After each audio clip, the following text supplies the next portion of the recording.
Hi guys, it's Teresa. Welcome back to my channel.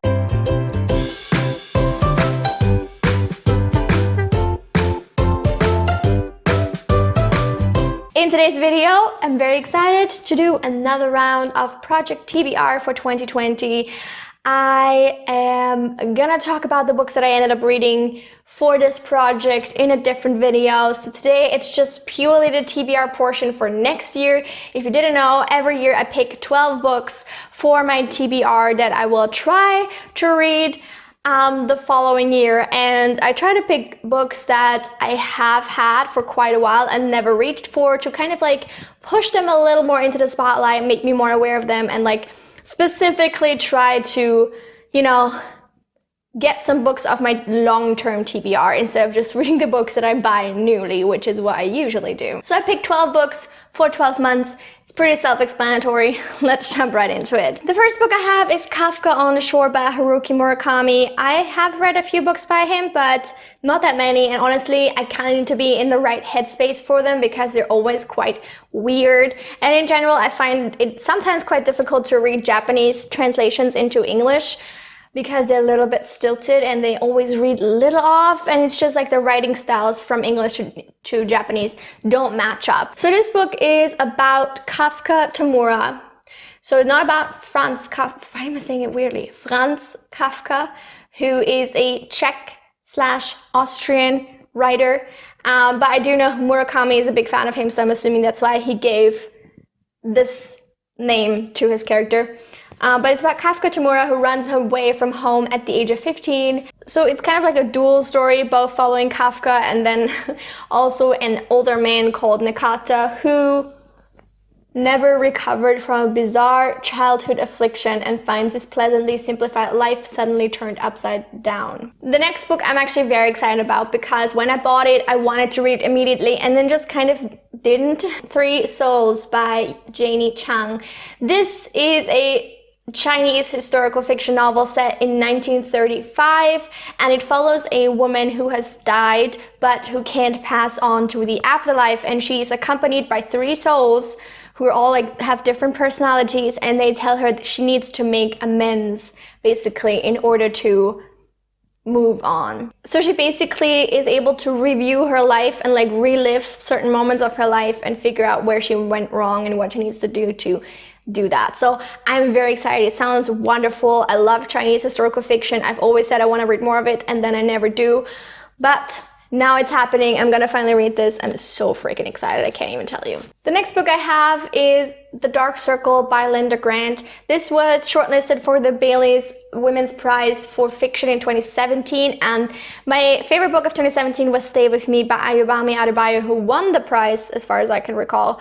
And so that's the reason I bought like so many of the other books that were shortlisted, but I just never ended up reading this one. It's I think the only one that I haven't read, except for ones that straight up just didn't interest me, but I haven't read this one yet, and it sounds really cool, so I definitely want to. It's set in 1950s Britain, and it follows two teenagers who have contracted tuberculosis, and in a sanatorium they meet a lot of other different people, and like it's kind of like, it appears to be one of these stories that where like a lot of different people from different walks of life come together, like reunited or united in one single thing, like the fact that they unfortunately have tuberculosis and are stuck in the sanatorium, and from that a story develops and like they all grow as people. I don't know, maybe I'm like projecting, but it sounds really interesting, and I definitely want to get to this in 2020. The next book is more lighthearted. This is Three Wishes by Liane Moriarty. A few years ago, I bought like all Liane Moriarty books because I was obsessed with her writing after reading Big Little Lies. But then again, as always, I just didn't get through all of them. This is one that I have started once for try a chapter tag, but I didn't get very far. This follows three sisters who are triplets, and they've like always gotten along, I think, but then when they turn 33, something happens and they get into a huge fight and issues come up or something like that. It's a Liane Moriarty, so I'm assuming it's gonna be both lighthearted but also discussing maybe some serious topics, so can't wait to read this. This is one of her books that I've heard the least about, I think, so let me know if you've read it, what you thought of it. if you think I'll enjoy it, all that good stuff. The next book I have is The End of the World as We Know It by Ivor Marie Palmer. This is one of those books that I just randomly picked up because I liked the sound of it and then never reached for.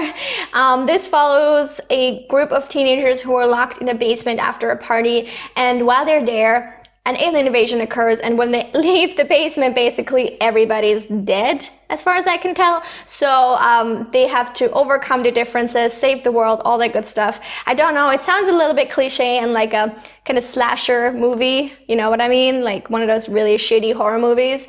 But I don't know, maybe I want to get to it. I want to at least try reading it. I want to see if I actually enjoy it or if it is as trashy as it sounds. That sounds mean, but we'll see. I want to give it a shot. I don't want to just like leave it to rot away on my shelves, you know, forever and ever and ever. Since I bought it, I might as well try to read it, right? Next, I have Fellside by M.R. Carey. He's the author of The Girl with All the Gifts, which I really enjoyed. I didn't quite so much like the sequel to that, but I did enjoy M.R. Carey's writing and way of storytelling. So I got Fellside in like that, around that same time, but I never got to it. This book is set at a prison in the Yorkshire Moors. What was I gonna say there? Moors. And it's about a woman who might be spending the rest of her life there, but then a young boy appears with a message for her, and that's literally all. Ow. Sorry, my jawline hurts. My jaw. What's it called? Not my jawline. That's my jawline. My jaw joint hurts. There we go. The blurb doesn't reveal more than that, so that's all I know about the plot, but I'm excited to read it. It's a thriller, I think, so we'll see. Thrillers are always very difficult for me, like very hit or miss. Very. But I liked his writing in his other books, so I'm excited to read this one. Again, I've not really heard that much about this, so if you've read it, please share your thoughts. The next one is very short. I've been trying to kind of, when collecting this list, I was like, okay, I need to put in a mixture of books in terms of length and genre so that I actually feel like I'm able to get through these. So the next one is very short. This is MacTip by Maike Ziervogel. It's a historical fiction book about the wife of Joseph Goebbels, who was the German propaganda minister during World War II.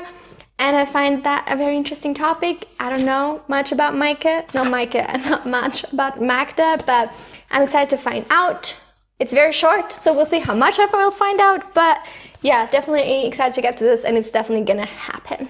Then I have another short one, Autumn by Ali Smith. I also bought this during the first hype, like when this came out, and I've tried reading it a couple times, but I find that it's real pretentious, like, the writing is a little difficult to get into at the very least, so we'll see. I definitely want to try it. I know it's like super like beloved by a lot of people, but I don't usually love literary fiction when it's written in like a sort of overly pretentious way. Just can't relate to it, can't connect to it. I don't feel anything when I read those types of books, so I just hope that this is going to be different. I know it's going to be very politically interesting.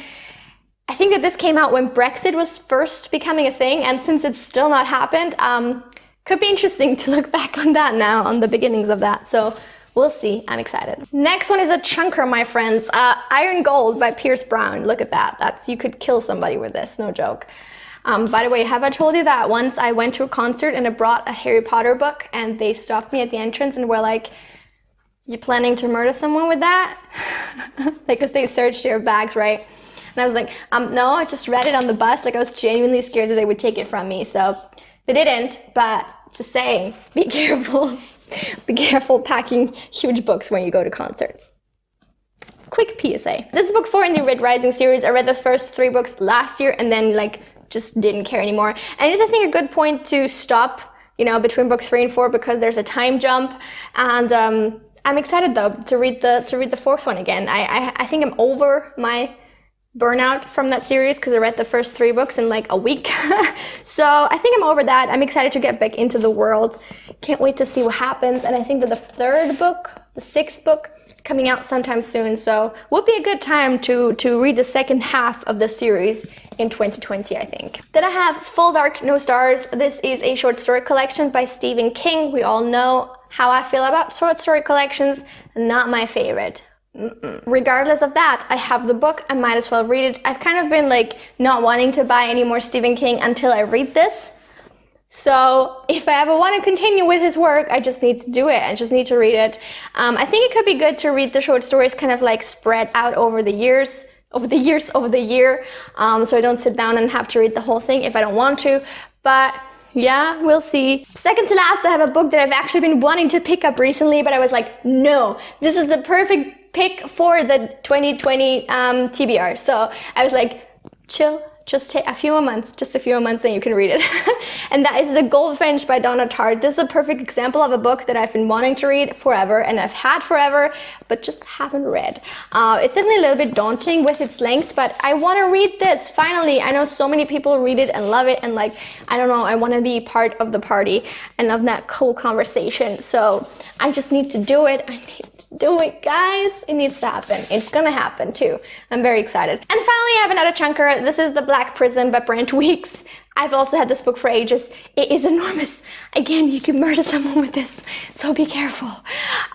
This is a very interesting fantasy series as far as I've heard. It's supposed to have a very interesting magic system with like colors. Because of the prism, I think that that's like a prismatic color thing. I don't know. I've also heard it's kind of sexist, so I'm ready. I'm ready to love it. I'm ready to hate it. I don't know. I don't know what's gonna happen. It's the only high fantasy I think in this whole pile, so the next time I feel in the mood for high fantasy, I'm gonna try to reach for this.